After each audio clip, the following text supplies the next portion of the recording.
Okay, सो कई दिन हो गए हमने रैंडम क्वेश्चंस को कवर नहीं किया है, तो चलो आज कुछ रैंडम क्वेश्चंस को पिकअप कर लेते हैं। फर्स्ट क्वेश्चन है, क्विक सिल्वर अगर जिंदा होता तो क्या होता? अगर क्विक सिल्वर जिंदा होता तो ऑफ कोर्स वो एवेंजर्स के साथ काम करता, क्योंकि उसके पास दूसरा कुछ करने के लिए था भी नहीं। लेकिन क्विक सिल्वर का अच्छा खासा रोल होता सिविल वॉर, इन्फिनिटी वॉर और एंड गेम में। अब एज ऑफ अल्ट्रॉन के बाद सिविल वॉर शुरू हुआ था, और अगर क्विक सिल्वर यहाँ पर होता तो कैप्टन अमेरिका की साइड से फाइट करता, क्योंकि वंडा भी कैप की टीम में थी। क्विक सिल्वर की स्पीड की वजह से आयरन मैन के टीम मेंबर्स को काफी ज्यादा डिस्ट्रैक्शन फेस करना पड़ता, लेकिन आखिर में वॉर मशीन, आयरन मैन नहीं तो विजन में से कोई भी एक क्विक सिल्वर को भागने से रोक देता। लेकिन इसके बाद भी विजन वॉर मशीन पर गलती से अटैक कर देता और राफ्ट में इन सबको इम्प्रिजन कर देते जब तक कैप्टन अमेरिका इन्हें रेस्क्यू करने नहीं आता। अब इसके बाद इन्फिनिटी वॉर का इवेंट शुरू होता, और क्योंकि आयरन मैन और कैप्टन अमेरिका इस टाइम पर लड़ाई कर चुके थे, इसलिए क्विक सिल्वर टाइटन पर तो नहीं जा सकता, इसलिए ये वकांडा की साइड से फाइट करेगा। हो सकता है वो आउटराइडर्स और ब्लैक ऑर्डर्स को थोड़ा बहुत डिस्ट्रैक्ट कर दे, लेकिन थैनोस तो टाइटन पर ही जीत चुका था और आखिर में जाकर स्नैप होने ही वाला था। इसलिए क्विक सिल्वर हॉकाई की तरह इन्फिनिटी वॉर में ना भी होता तो कुछ खास फर्क देखने नहीं मिलता।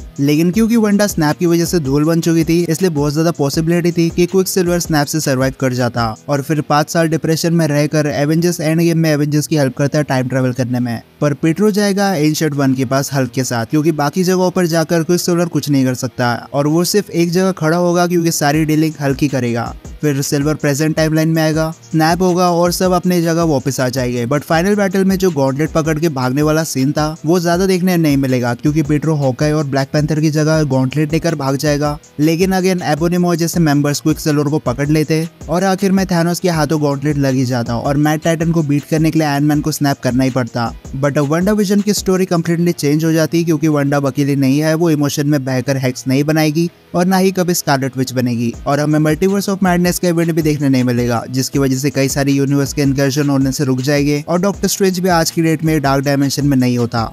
Okay, next question, who can beat rune king Thor? अब rune king Thor extremely powerful character है। ये सिर्फ अपने थॉट से मल्टी गैलेक्सी लेवल कैरेक्टर को इरेज कर देता है, और इसने शैडो गॉड्स को बीट किया है जो यूनिवर्सल लेवल पर थे। लेकिन इतना पावरफुल होने के बाद भी कुछ कैरेक्टर्स है जो रून किंग थॉर को बीट कर सकते हैं, जैसे इटर्निटी। अब इन दोनों की फाइट होती है तो 50-50% चांसेस है कि दोनों में से कोई एक जीत जाएगा। लेकिन इटर्निटी का रियल वाला अवतार बहुत ज्यादा पावरफुल है, जो कुछ सिचुएशन में रून किंग थॉर को क्लियरली बीट करने के लिए कैपेबल है। उसके बाद heart of the universe Thanos, इसने तो कॉस्मिक एंटिटीज को एब्जॉर्ब कर लिया था, तो सेम सीन रून किंग थॉर के साथ भी हो सकता है। इसके बाद लिविंग ट्राइब्यूनल के सामने भी रून किंग की ज्यादा नहीं चलने वाली, और फिर वन अबव ऑल है, लेकिन ये ओमनीपोटेंट कैरेक्टर है, इसलिए सबसे पावरफुल भी बन जाता है। और यही वो कुछ गिने चुने कैरेक्टर्स है जो एक फेयर फाइट में रून किंग थॉर को बीट कर सकते हैं।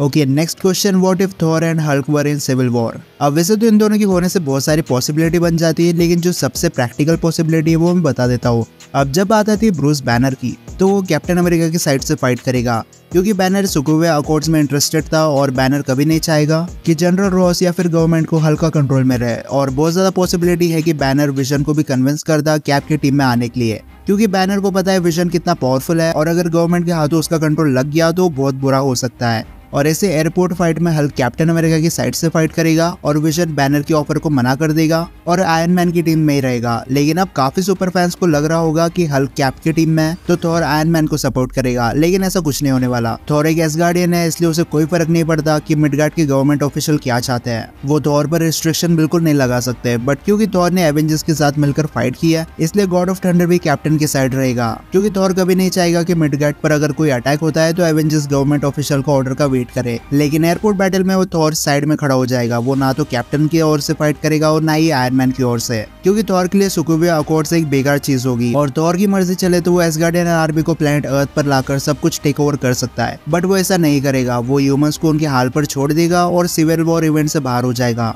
ओके, नेक्स्ट क्वेश्चन, अगर थैनोस एंड गेम में जीत जाता तो क्या होता? अब थैनोस ने खुद बोला था कि अगर उसके हाथ सारे स्टोन लग गए तो वो पूरे यूनिवर्स को डिस्ट्रॉय करके फिर से बना देगा, और थैनोस अगर जीत जाता तो अपने आर्मी को छोड़कर वो पूरे यूनिवर्स को वाइप आउट कर ही देता और एक वॉइड में फिर से यूनिवर्स की शुरुआत करता और खुद को किंग पोजीशन पर रखता। और अब जो कुछ भी यूनिवर्स में है वो सब थैनोस की बराबरी नहीं कर सकते। अब थैनोस ने पूरे यूनिवर्स को बर्बाद तो कर ही दिया, लेकिन कुछ कॉस्मिक एंटिटीज को इससे कोई फर्क नहीं पड़ने वाला, क्योंकि मल्टीवर्स में इन्फिनाइट यूनिवर्सेस है, जिसमें से अगर एक खत्म भी हो जाता है तो वॉचर्स और लिविंग ट्राइब्यूनल जैसे को कोई फर्क नहीं पड़ता। बट क्योंकि अब थैनोस ने यूनिवर्स को फिर से बनाया है, इसलिए सारी एलियन स्पीशीज डिफरेंट देखने मिलेगी और अभी जितनी पॉपुलेशन है थैनोस उससे आधी रखेगा, क्योंकि उसका ओरिजिनल गोल वही था।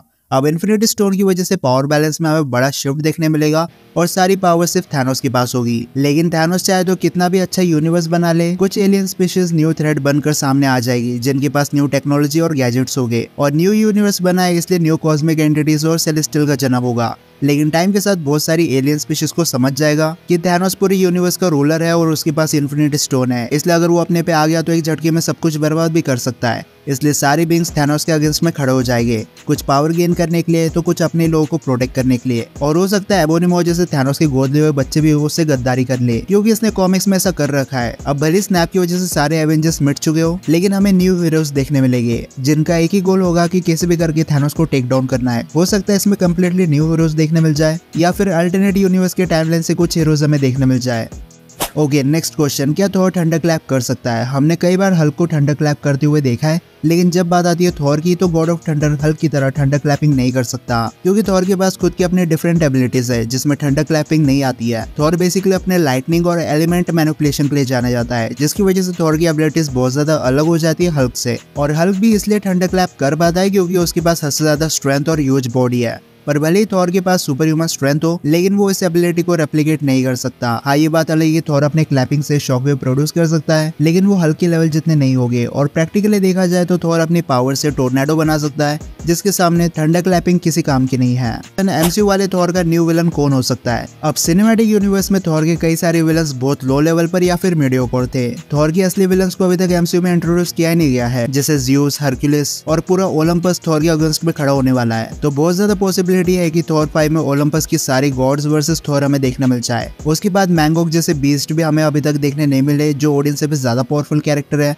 फिर सरपेंट जो ओडिन का भाई है और इसे फाइट करते समय थॉर मारा भी जा चुका है। इसके बाद ब्लैक विंटर जिसने गैलेक्टिस को बनाया था, तो इसने मार्वल कॉमिक्स की जस्टिस लीग को तो उसके पूरे यूनिवर्स के साथ खत्म कर रखा है। वैसे ब्लैक विंटर एक मल्टीवर्सल लेवल थ्रेट है, लेकिन अगर ये एमसीयू में आता है तो बहुत ज्यादा पॉसिबिलिटी है कि इसे डीपावर कर दिया जाएगा। फिर एन्चेंट्रेस है जो कि एक मैजिक यूजर है और थॉर अभी ओडिन फोर्स यूज करना सीख रहा है, तो अगर एन्चेंट्रेस आती है तो थॉर को एक मौका मिल जाएगा अपने ओडिन फोर्स को अनलॉक करने के लिए। और इसके बाद आता है रैग्नारोक। ये एक इवेंट नहीं है बल्कि एक रोबोट है, बेसिकली थॉर का क्लोन। कॉमिक्स में से टोनी स्टार्क ने बनाया था, लेकिन एमसीयू में थॉर ने कई सारे दुश्मन पाल रखे हैं, इसलिए कोई ना कोई हाई एंड टेक्नोलॉजी का यूज करके रैग्नारोक को आज नहीं तो कल बना ही देगा। अगला क्वेश्चन है, क्या थॉर के पास हीलिंग फैक्टर है? जी हाँ, थॉर के पास अच्छा खासा हीलिंग फैक्टर है अगर हम उसे नॉर्मल ह्यूमंस के साथ कंपेयर करें तो। अगर किसी वजह से थॉर की बॉडी बहुत बुरी तरीके से जल जाती है या फिर डैमेज हो जाती है, तो उसके बाद थॉर अपने लाइटनिंग का यूज करके अपनी बॉडी को हील कर सकता है। बेसिकली एसगार्डियन मैजिक का बहुत बड़ा रोल होता है थॉर की हीलिंग एबिलिटीज में, लेकिन गॉड ऑफ थंडर की हीलिंग एबिलिटीज वोल्वरिन जितनी फास्ट नहीं है। और एक बात, भले थॉर एक एसगार्डियन है, लेकिन अगर किसी वजह से थॉर का हाथ या पैर कट जाते हैं तो उसे फिर से रीजनरेट नहीं कर सकता। हेला के पास रीजनरेटिव एबिलिटीज थी, लेकिन अभी के लिए थॉर उस लेवल पर तो बिल्कुल नहीं है, इसलिए हाँ थॉर खुद को सिर्फ कुछ सेकंड्स में हील कर सकता है, लेकिन अभी के लिए वो अपने बॉडी पार्ट्स को रीजनरेट नहीं कर सकता। ओके, अगला क्वेश्चन है, अगर डॉक्टर स्ट्रेंज टाइम स्टोन को डिस्ट्रॉय कर देता इन्फिनिटी वॉर में और शूरी पे माइंड स्टोन को निकालकर डिस्ट्रॉय कर देती, तो क्या थैनोस तब भी जीत जाता? अगर ऐसा होता तो उसके बाद भी थैनोस के पास 4 इन्फिनिटी स्टोन्स थे। वो अब भी यूनिवर्स के सबसे पावरफुल बीइंग में से एक है। अगर टाइम स्टोन डिस्ट्रॉय हो भी जाता, उसके बाद भी ब्लैक ऑर्डर अर्थ पर आती, एबोनिमो स्ट्रेंज को पकड़ के ले जाता, आयरन मैन उसे रेस्क्यू करता और उसके बाद भी ये टाइटन प्लेनेट पर जाते, क्योंकि टोनी नहीं चाहता था कि थैनोस किसी भी हालत में प्लेनेट अर्थ पर आए। बट थैनोस के पास अब भी स्पेस, रियलिटी, सोल और पावर स्टोन है। टाइटन फाइट में वैसे भी स्ट्रेंज ने टाइम स्टोन को यूज नहीं किया था, इसलिए स्ट्रेंज फ्यूचर पॉसिबिलिटी नहीं देख पाएगा और एवेंजर्स और गार्डियंस टाइटन बैटल में हार जाएंगे। और इस फाइट में टोनी स्टार्क भी मारा जाएगा, क्योंकि स्ट्रेंज ने टोनी के लाइफ के बदले में टाइम स्टोन दिया था, लेकिन अब क्योंकि टाइम स्टोन बर्बाद हो चुका है, इसलिए थैनोस टोनी को भी जिंदा नहीं छोड़ेगा। टाइटन फाइट में थैनोस जीत जाएगा और सारे एवेंजर्स और गार्डियंस को मार के प्लेनेट अर्थ पर आ जाएगा, लेकिन अब तक शूरी माइंड स्टोन डिस्ट्रॉय कर चुकी है। बट क्योंकि अब टाइम स्टोन नहीं है, इसलिए थैनोस टाइम को मैनिपुलेट करके माइंड स्टोन को फिर से नहीं बना सकता। ये देखकर थैनोस बहुत ज्यादा गुस्सा हो जाएगा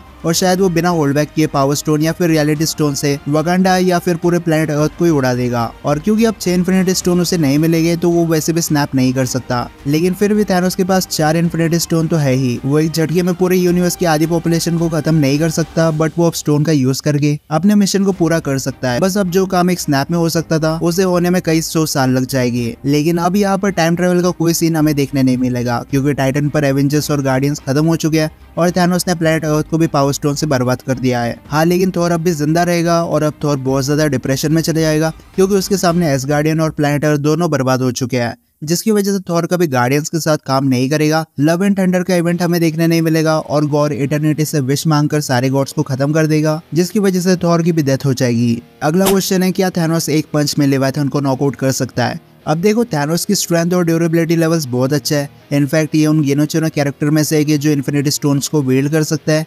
लेकिन अभी तक जितनी बार हमने थैनोस को फाइट करते हुए देखा है, कभी भी ऐसा नहीं लगा कि थैनोस की स्ट्रेंथ लेवल हल्क से मैच कर रही है। थैनोस जब फाइट करता है तो वो फिजिकल स्ट्रेंथ से ज्यादा अपने फाइटिंग टेक्निक्स का और दिमाग का यूज करता है। लेकिन दूसरी तरफ लेवाइथन है जो एक जायंट आर्मर क्रिएचर होता है। पहली बार इन्हें हल्क ने नॉकआउट किया था, उसके बाद थॉर ने 3 लेवाइथन्स को अपने लाइटनिंग से नॉकआउट किया है, और फिर थॉर ने एक लेवाइथन को मार दिया था, और एंड गेम में एंटमैन ने भी एक लेवाइथन को बेहोश कर दिया था एक पंच में। अब थॉर और एंटमैन का तो नहीं पता, लेकिन हल्क एक पंच में लेवाइथन को नॉकआउट करना एक प्रेजेंटेशन था उसकी इमेंस स्ट्रेंथ दिखाने के लिए, और इस फीट को कोई भी कैरेक्टर अचीव नहीं कर सकता, इवन थॉर जैसे गॉडली कैरेक्टर्स भी नहीं। और थैनोस के पंचेस पावरफुल होते हैं, लेकिन अभी तक हमने उसे शॉकवेव प्रोड्यूस करते हुए नहीं देखा है। इसलिए मैं बोलूंगा कि थैनोस एक पंच में लेवाइथन को नॉकआउट नहीं कर सकता। थैनोस पावरफुल है, इसमें कोई शक नहीं है, लेकिन हल्क की रॉ स्ट्रेंथ एक अलग ही लेवल पर है। लेकिन इसी के साथ आज के सारे रैंडम क्वेश्चंस ये खत्म होते हैं। अब अगर आपके पास ऐसे कोई क्वेश्चंस हो तो मुझे कमेंट सेक्शन में बता सकते हो, और अब मैं मिलता हूँ आपसे अगले वीडियो में। तब तक गुड बाय।